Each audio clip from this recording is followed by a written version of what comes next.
Komisi 3 memanggil Kapolres dan Kejari Sleman untuk menjelaskan kasus Hogi Minaya pada Rabu lalu. Hogi menjadi tersangka usai mengejar penjamret tas istrinya. Pengejaran itu berakhir tragis karena pelaku tewas usai menabrak tembok hingga terpental.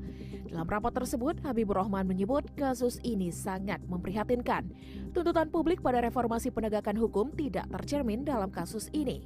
Penanganan kasus Hogi mendapat kritikan tajam dan dinilai gagal menegakkan hukum, bahkan menimbulkan kemarahan masyarakat. Kita menemui fakta yang teramat jelas bahwa terhadap Pak Hogi ini tidak layak untuk ditetapkan sebagai tersangka. Mendengar keputusan tersebut, Hogi dan istrinya yang juga turut hadir dalam rapat itu mengucap rasa syukur dan terima kasih atas atensi publik yang begitu besar terhadap kasus ini. Alhamdulillah saya ucapkan terima kasih kepada seluruh masyarakat Indonesia yang sudah memberi atensi kepada kami. Alhamdulillah saya dan suami mendapatkan keadilan seadil-adilnya. Suami saya pada hari ini mendapatkan keadilan, kebebasan yang dari pertama kami minta. Alhamdulillah matur nuwun untuk Bapak pimpinan DPR yang sudah benar-benar mengayomi kami, mendengar kami. Saya ucapkan terima kasih untuk seluruh lapisan masyarakat Indonesia.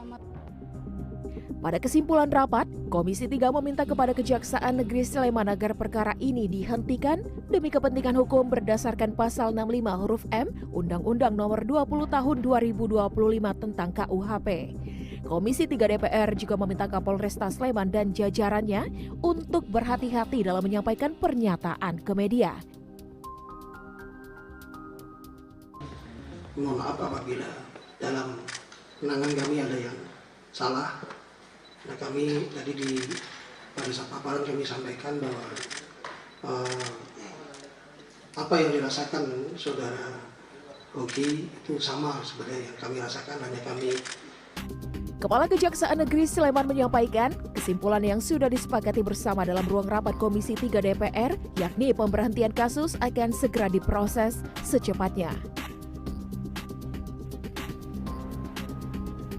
Sementara itu, Gubernur Daerah Istimewa Yogyakarta Sri Sultan Hamengkubuwono ke-10 menganggap kasus viral seorang warga Sleman yang jadi tersangka usai mengejar jambret telah selesai. Kapolresta Sleman kan dipanggil DPR. Kalau komentar dari Salim bagaimana? Aku orang ngerti, orang ngrungokke. Harapan kerja dalam. Ya wis sudah selesai kan sudah minta maaf dan sudah dianggap selesai. Ya sudah.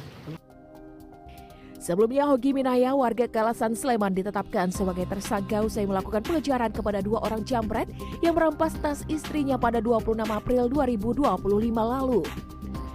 Dalam aksi kejar-kejaran ini, kedua penjambret tewas akibat motor yang dikendarainya menabrak tembok di tepi ruas Jalan Laksda Adi Sucipto. Hogi dijerat dengan pasal 310 dan 311 Undang-Undang Lalu Lintas dan Angkutan Jalan. Usai ditetapkan sebagai tersangka, kasus ini pun menjadi viral dan menuai beragam respons warganet. Tim Liputan CNN Indonesia. Disiarkan langsung dari Studio 7 VFN PMG Cikoya. Inilah State of the Nation bersama Reza Fernandes.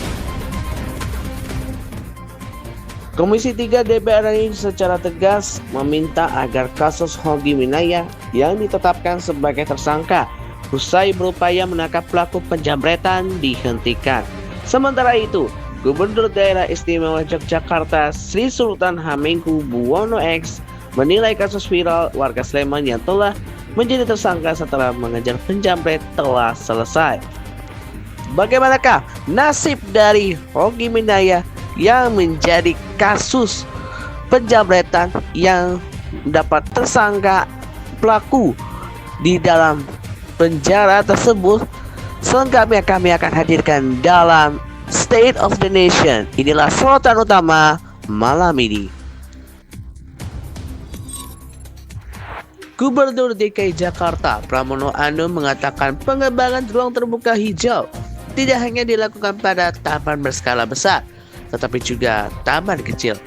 Hal itu disampaikan Prabowo saat meresmikan Tanah Proci Rorotan Cilincing di Kelurahan Rorotan, Kecamatan Cilincing, Jakarta Utara pada Jumat 30 Januari 2006. Bahkan kata Pramono, apabila seluruh taman yang ada di ibu kota diresmikan, hampir setiap minggu ada peresmian karena jumlahnya yang banyak.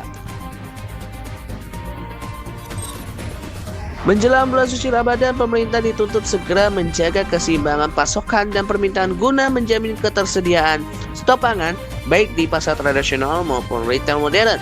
Wakil Ketua Umum Kamar Dagang dan Industri Kadin Indonesia Sarman Simanjorang mengatakan pemerintah perlu memantau ketersediaan stok bahan pangan sejak dini. Langkah ini penting agar saat Ramadan tidak terjadi kekurangan atau defisit pasokan mengingat pada periode tersebut. Apalagi kata dia, sejak dikulitkannya program makanan bergizi gratis dari pemerintah, kebutuhan bahan makanan untuk kebutuhan program tersebut juga mengalami peningkatan permintaan.